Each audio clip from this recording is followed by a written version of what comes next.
കല്യാണിയുടെ സംസ്കാര ചടങ്ങുകൾ ഇന്നലെ അമ്മ പുഴയിലെറിഞ്ഞ് കൊലപ്പെടുത്തിയ 3 വയസ്സുകാരി കല്യാണിയുടെ സംസ്കാര ചടങ്ങുകൾ ആരംഭിക്കാൻ പോവുകയാണ്. അല്പസമയം മുൻപാണ് പോസ്റ്റ്മോർട്ടം പൂർത്തിയായി സ്വന്തം വീട്ടിലേക്ക് പൊതുദർശനത്തിനായി കല്യാണിയുടെ മൃതദേഹം എത്തിച്ചത്. ഇപ്പോൾ സംസ്കാര ചടങ്ങുകൾ നടക്കാൻ പോവുകയാണ്.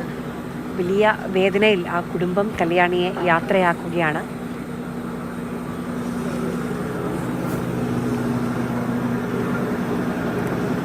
വീടിനടുത്തുള്ള ശ്മശാനത്തിലാണ് കല്യാണിയുടെ സംസ്കാരം നടക്കുക.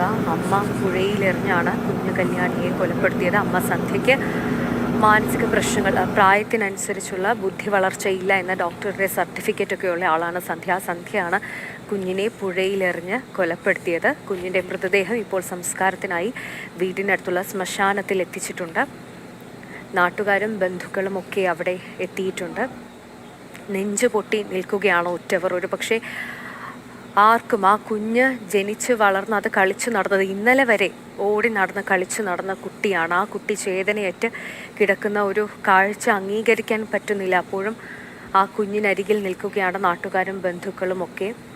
നമ്മൾ നേരത്തെ കണ്ടതാണ് കുഞ്ഞിൻ്റെ അമ്മൂമ്മ, അച്ഛൻ, സഹോദരനൊക്കെ വാവിട്ട് കരയുന്നത്. എന്തു പറഞ്ഞ് അവരെയൊക്കെ സമാധാനിപ്പിക്കണമെന്നറിയാതെ വിങ്ങി നിൽക്കുന്ന നാട്ടുകാരെയും നമ്മൾ കണ്ടതാണ്. ഇപ്പോൾ ആ കുഞ്ഞിൻ്റെ സംസ്കാരം വീടിനടുത്തുള്ള ശ്മശാനത്തിൽ നടക്കുകയാണ്. കുഞ്ഞിൻ്റെ മൃതദേഹം അവിടെ എത്തിച്ചിട്ടുണ്ട്.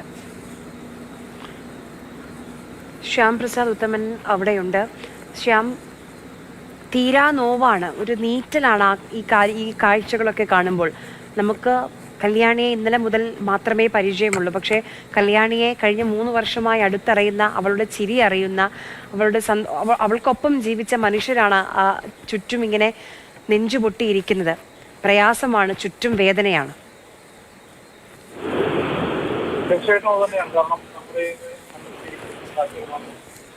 കണ്ണു നനയിപ്പിക്കുന്ന കാഴ്ചകളാണ് നമുക്ക് കാണാൻ കഴിയുന്നത്. നമുക്കിപ്പോൾ കാണാം, തൊട്ടടുത്തൊരു കൊച്ചു പയ്യൻ കൂടി ഉണ്ട്. പക്ഷേ കല്യാണിയുടെ ഒരു സുഹൃത്തായിരിക്കാം എന്ന് നമുക്ക് കരുതാം. കാരണം അവൾക്ക് എല്ലാവരുമായിട്ടും വളരെയേറെ സൗഹൃദം ഉള്ള ഒരു കുട്ടിയാണ്. നാട്ടിൽ പോലും എല്ലാവരോടും അങ്ങോട്ട് ചെന്ന് മിണ്ടുന്ന കിലുക്കാൻ പറ്റി. നാട്ടുകാർ ചിരിച്ച് കളിയാക്കി വിളിക്കും അവളെ കിലുക്കാൻ പറ്റിയാണ്. കാരണം ആ പെൺകുട്ടി അത്രയേറെ ആ നാടുമായിട്ട് പരിചിതമാണ്. കാരണം ഈ വീട്ടുകാരും നാട്ടുകാരും ഒക്കെ ഈ പെൺകുട്ടിയുടെ ഒറ്റ സുഹൃത്തുക്കളായിരുന്നു. ആ പെൺകുട്ടിയെ ഇന്നലെ മുതൽ കാണാനില്ല എന്ന് പറഞ്ഞതോടുകൂടി ആ നാടൊന്നാകെ തിരച്ചിലിനിറങ്ങി. ഏകദേശം 8.5 മണിക്കൂർ നീണ്ട തിരച്ചിൽ. ആ തിരച്ചിലിനൊടുവിലാണ് കല്യാണിയുടെ മൃതദേഹം കിട്ടുന്നത്. പക്ഷേ എല്ലാവരും കരുതി കല്യാണിയെ ഞങ്ങൾക്ക് തിരികെ കിട്ടും. എന്നാൽ ജീവനറ്റ കല്യാണിയെയാണ് പിന്നീട് നമുക്ക് കാണാൻ കഴിഞ്ഞത്. ആ വീട്ടിലേക്ക് ആ ചേതനയേറ്റ മൃതദേഹം കൊണ്ടുവന്നപ്പോൾ ആ കുഞ്ഞു മൃതദേഹത്തിന് അരികിൽ കൂടി നിന്നവരെല്ലാവരും ഒട്ടിക്കരയുന്ന, ഒട്ടിവിതമ്പുന്ന കാഴ്ച. അച്ഛൻ സുഭാഷും, മുത്തശ്ശി രാജമ്മയും, കല്യാണിയുടെ ജ്യേഷ്ഠ കാശിനാഥനും അടക്കം എല്ലാവരും ചേർന്ന് പൊട്ടിക്കരഞ്ഞ് അന്ത്യചുംബനം നൽകിയാണ് ഇപ്പോൾ ഈ തിരുവാണിയൂരിലെയും ശ്മശാനത്തിലേക്ക് കല്യാണിയെ യാത്രയാക്കിയത്. ഇന്നലെ വൈകിട്ട് 3:15 കൂടിയാണ് കല്യാണി അംഗനവാടിയിൽ നിന്നും അമ്മയ്ക്കൊപ്പം അമ്മയുടെ മുഖത്തിരുന്ന് പോകുന്നത്. അവിടെയും കൂട്ടുകാരോട് നാളെ വരാം എന്ന് പറഞ്ഞുകൊണ്ടായിരുന്നു പോയത്. ഇന്നലെയും ആ അംഗനവാടിയിൽ കല്യാണിയുടെ കളിയും ചിരിയും ഒക്കെ ഇപ്പോഴും ആ ടീച്ചർമാർ ഓർക്കുന്നുണ്ട്. ഇന്ന് നാളെ ആ കൂട്ടുകാരോട് തങ്ങളുടെ കല്യാണി എന്ത് ചെയ്യുമെന്ന് അവർ ചോദിക്കുമ്പോൾ ടീച്ചർമാർ എന്ത് പറയും എന്നത് ഒരു ആശങ്കയിലാണ് അവർ. അത്രയേറെ വേദനയോടുകൂടി തന്നെയാണ് ഒരു നാടൊന്നാകെ കല്യാണിയെ യാത്രയാക്കുന്നത്. അച്ഛൻ്റെ അനുജൻ, സുഭാഷിൻ്റെ അനുജനടക്കം ഇപ്പോൾ ഈ പൊതുശ്മശാനത്തിൽ എത്തിയിട്ടുണ്ട്. അവസാന നിമിഷം കല്യാണി യാത്രയാകുമ്പോൾ കല്യാണിക്ക് മുന്നിലേക്ക് ഒരു പാൻസും ഷർട്ടും തൊപ്പിയുമൊക്കെ അവിടെ കൊണ്ടുവന്ന് കല്യാണിയെ അണിയിപ്പിച്ചു. ഒരു വെള്ള വസ്ത്രത്തിലാണ് കല്യാണിയെ ആശുപത്രിയിൽ നിന്നും വീട്ടിലേക്ക് എത്തിച്ചത്. ചേതനയേറ്റ ശരീരത്തിന് മുന്നിൽ എല്ലാവരും വിധിപ്പിക്കരയുന്ന കാഴ്ച, അത്രയേറെ വേദനാജനകമായ ഒരു കാഴ്ച. സ്വന്തം അമ്മയുടെ കൈകൊണ്ട് ഒരു കുഞ്ഞ് മരിക്കപ്പെടുക ഒരിക്കൽ പോലും ആർക്കും ചിന്തിക്കാൻ കഴിയാത്ത ഒരു കാര്യമാണ്. അതാണ് നടന്നിരിക്കുന്നത്. ആ വീട്ടിൽ കൂടിയ ചേച്ചിമാരും അമ്മമാരും എല്ലാവരും ഒരേ സ്വരത്തിൽ ചോദിക്കുന്നു, ഒരു അമ്മയ്ക്ക് എങ്ങനെ ഇതിന് കഴിയുന്നു എന്നാണ്. ആ ചോദ്യം അങ്ങനെ കിടക്കുകയാണ്. കാരണം സുഭാഷ് അടക്കമുള്ള ആളുകൾ അവിടെ നിന്ന് പൊട്ടിക്കരഞ്ഞുകൊണ്ട് ചോദിക്കുന്നുണ്ട്, എങ്ങനെ കരഞ്ഞു? വേണമെങ്കിൽ സ്വയം മരിക്കാമായിരുന്നില്ലേ, എന്തിനെൻ്റെ കുഞ്ഞിനെ ഇല്ലാതാക്കി എന്ന ഒരു ചോദ്യം. എന്തായിരിക്കും അവളുടെ മനസ്സിലെന്ന് ആർക്കും അറിയില്ല. ഇപ്പോൾ അവരെ പ്രതിചേർക്കപ്പെട്ടിട്ടുണ്ട്. ഇവിടെ കല്യാണി അവസാന നിദ്രയിൽ ഇനി ആർക്കും കാണാൻ കഴിയാത്ത ഒരിടത്തേക്ക് കല്യാണി പോവുകയാണ്. വീട്ടിൽ നിന്ന് അന്ത്യചുംബനം നൽകുമ്പോൾ കാശി പോലും, കല്യാണിയുടെ ജ്യേഷ്ഠൻ കാശി പോലും അറിഞ്ഞിരിക്കില്ല. അനിയത്തി കുട്ടിയെ ഇനി തനിക്ക് കാണാൻ കഴിയുകയില്ല എന്ന അവൻ വിശ്വസിക്കുന്നുണ്ടാവില്ല. അവനും അവസാനവട്ടം കരയുന്നുണ്ട്, പൊട്ടി വാവിട്ട് കരയുന്നു. അത്രയേറെ വേദനയോടുകൂടിയാണ് ആ നാടൊന്നാകെ കല്യാണിയെ യാത്രയാക്കിയത്.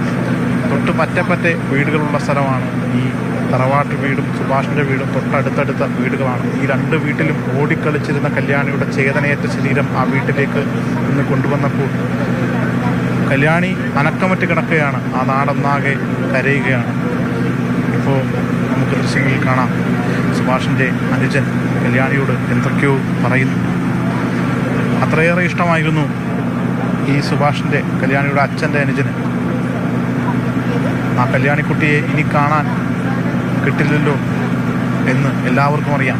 എല്ലാവരും വിങ്ങിപ്പൊട്ടി തന്നെയാണ് ഇവിടെ ഈ പൊതുശ്മശാനത്തിന് മുന്നിൽ നിൽക്കുന്നത്. കല്യാണിക്കുട്ടിയുടെ ആ ചേതനയേറ്റ ശരീരത്തിൽ ഉടുപ്പുമിട്ട്, വെള്ള ഉടുപ്പുമിട്ട് ആ വീട്ടുമുറ്റത്തേക്ക് എത്തിച്ചപ്പോൾ ഏറെ വേദനയോടുകൂടി തന്നെയാണ് ആ നാടൊന്നാകെ കല്യാണിയെ ഏറ്റുവാങ്ങിയത്. ആ ഏറ്റുവാങ്ങി പിന്നീട് യാത്രയാക്കിയത്. വഴിയോരങ്ങളിലടക്കം കൈക്കുഞ്ഞുമായിട്ട് ആളുകൾ നിൽപ്പുണ്ടായിരുന്നു കല്യാണിയെ കാണാൻ. അവരും കല്യാണിയുടെ ആ വാഹനം കടന്നു പോയപ്പോൾ വിങ്ങിപ്പൊട്ടുകയായിരുന്നു. ഇതാ അച്ഛനൊരിക്കൽ കൂടി കല്യാണിക്ക് മുമ്പിൽ അന്ത്യചുംബനം നൽകുന്നു. ഏവരുടെയും കരളലിയിപ്പിക്കുന്നൊരു കാഴ്ചയെന്ന് തന്നെ വേണം നമുക്ക് പറയാൻ. അത്രയേറെ വേദനാജനകമായ ആ കാഴ്ച. ഉള്ളുകൊണ്ട് പറയുന്നുണ്ട്, എന്തിനെൻ്റെ കുഞ്ഞിനെ കൊലപ്പെടുത്തിയെന്ന് അയാൾ. തീർച്ചയായിട്ടും ഉത്തരം കിട്ടേണ്ട ചോദ്യം തന്നെയാണ്. അതിന് ഉത്തരം പറയേണ്ട ആളാണ് കുട്ടിയുടെ അമ്മ സന്ധ്യ. ഇനിയൊരു കുഞ്ഞിനും ഒരിക്കലും ഒരു അമ്മയുടെ കൈകൊണ്ട് മരിക്കാൻ ഇടവരുതേ എന്നുകൂടി ആ സുഭാഷ് പറയുകയുണ്ടായി. അത്രയേറെ വേദന ആ മനുഷ്യനുണ്ട്. വീട്ടിൽ സാധാരണഗതിയിൽ ചെറിയ വഴക്കുകളും മറ്റുമൊക്കെ ഉണ്ടാകാറുണ്ട്. പക്ഷേ ഇങ്ങനെ തൻ്റെ കുഞ്ഞിൻ്റെ ജീവനെടുക്കുന്ന തരത്തിലേക്ക് കാര്യങ്ങൾ നീങ്ങുമെന്നൊന്നും ആ സുഭാഷും കരുതിയിരുന്നില്ല. കഴിഞ്ഞ ദിവസം അച്ഛന് വയ്യാതെ ഹോസ്പിറ്റലായിരുന്നു. അച്ഛൻ്റെ അടുക്കെ ഹോസ്പിറ്റലിൽ നിന്ന് സുഭാഷ് വന്ന് വീട്ടിൽ വന്ന് കിടന്നുറങ്ങുന്ന സമയമാണ്. വൈകിട്ട് ഒരു 3:15 സമയമായപ്പോൾ അമ്മ അനിയത്തിക്കുട്ടിയെ കൊണ്ടുവരാമെന്ന് വീട്ടിൽ നിന്ന് പറഞ്ഞ് കാശിയോട് പറഞ്ഞിട്ട് പോയതാണ്. പക്ഷേ തിരികെ അനിയത്തിക്കുട്ടി വരാതായപ്പോൾ 2 മണിക്കൂറിലധികം പിന്നിട്ടപ്പോൾ അക്കാര്യം അവൻ അച്ഛനോട് പറഞ്ഞു. അച്ഛൻ ഉറക്കച്ചെലവിലായിരുന്നു. പക്ഷേ അനിയത്തി വരും എന്ന പ്രതീക്ഷയിൽ അവൻ കാത്തിരുന്നു. പിന്നെയും സന്ധ്യ ആയതുകൊണ്ട് വീണ്ടും അച്ഛനോട് പറഞ്ഞപ്പോഴാണ് പിന്നീട് നാടും അച്ഛനും എല്ലാവരും ഒരുമിച്ച് അനിയത്തിക്കുട്ടിയെ, കല്യാണിക്കുട്ടിയെ തിരക്കിയിറങ്ങി. പിന്നീട് തിരുവാങ്കുളത്ത് നിന്ന് ഒരു CCTV ദൃശ്യം കിട്ടുന്നു. അമ്മയുടെ ഒക്കത്തിരുന്ന് സുരക്ഷിതയായി പോകുന്ന കല്യാണിയെയാണ് നമുക്ക് കാണാൻ കഴിയുന്നത്. പക്ഷേ അവൾ അറിഞ്ഞിരുന്നില്ല തൻ്റെ ജീവനെടുക്കാനാണ് ആ അമ്മ തന്നെ കൊണ്ടുപോകുന്നത്. ഒടുവിൽ രാത്രിയോടുകൂടിയാണ് സന്ധ്യ പറയുന്നത്, ഇങ്ങനെ പാലത്തിന് താഴെ നിന്ന് വെള്ളത്തിലേക്ക് ഇട്ടു. അങ്ങനെ ഏകദേശം 8-8.5 മണിക്കൂർ നേരം ആ കുഞ്ഞിന് വേണ്ടി ഈ നാടൊന്നാകെ ജീവനോടെ കിട്ടുമെന്ന പ്രതീക്ഷയിൽ തിരഞ്ഞപ്പോൾ സന്ധ്യ തന്നെ പറഞ്ഞു കുഞ്ഞിനെ താൻ കൊലപ്പെടുത്തിയിരുന്നു. അതോടെ എല്ലാവരും സ്തബ്ധരായി പോയി. ഇനി ഏതാനും നിമിഷങ്ങൾ കൂടി മാത്രമേ ഉള്ളൂ ഈ പൊതുശ്മശാനത്തിൽ കല്യാണിയുടെ സംസ്കാര ചടങ്ങുകൾ പൂർത്തിയാക്കാൻ. അച്ഛനും അനുജനും ബന്ധുക്കളും മറ്റുമൊക്കെയുണ്ട്. കൂടെ ഒരു നാടൊന്നാകെ അവരുടെ ഉള്ളിൽ സങ്കടവും തേങ്ങലുമൊക്കെയായിട്ട് നമുക്ക് ദൃശ്യങ്ങളിൽ കാണാം. കുട്ടിയുടെ അച്ഛൻ്റെ അനുജൻ കല്യാണിയോട് എന്തൊക്കെയോ പറയുകയും ചെയ്യുന്നു. ഇനി ആ കല്യാണിക്കുട്ടിയെ കാണാൻ കഴിയില്ല. ഒടുവിലായി ഇതാ അന്ത്യചുംബനം നൽകുകയാണ് അച്ഛൻ്റെ അനുജൻ സുഭാഷിൻ്റെ കുട്ടിയുടെ കൊച്ചച്ഛൻ, കല്യാണിയുടെ കൊച്ചച്ഛൻ. അന്ത്യചുംബനം നൽകി ആ മുഖം മൂടിക്കെട്ടി ഇനി പട്ടടയിലേക്ക് കല്യാണിയുടെ മൃതദേഹം വെക്കുകയാണ്. ഒരു നാടൊന്നാകെ ആ ജീവൻ തിരികെ കിട്ടുമെന്ന പ്രതീക്ഷയിൽ തിരച്ചിലിനിറങ്ങിയെങ്കിലും എല്ലാം വിഫലമായി. ഒടുവിൽ ആ ചേതനയേറ്റ ശരീരം ആ വീട്ടിലേക്ക് കൊണ്ടുവന്നു. എല്ലാവരും നിറകണ്ണുകളോടെ കല്യാണിക്കുട്ടിയെ യാത്രയാക്കി. ഇനി കല്യാണിക്കുട്ടി ഇല്ല എന്ന ആ തിരിച്ചറിവ് ആ നാടിനുണ്ട്. പക്ഷേ കാശിയോട് എന്ത് പറയും? അല്ലെങ്കിൽ കല്യാണിയുടെ അംഗനവാടിയിലെ കൂട്ടുകാരോട് എന്തു പറയും എന്നതൊക്കെയാണ് ചോദ്യമായി.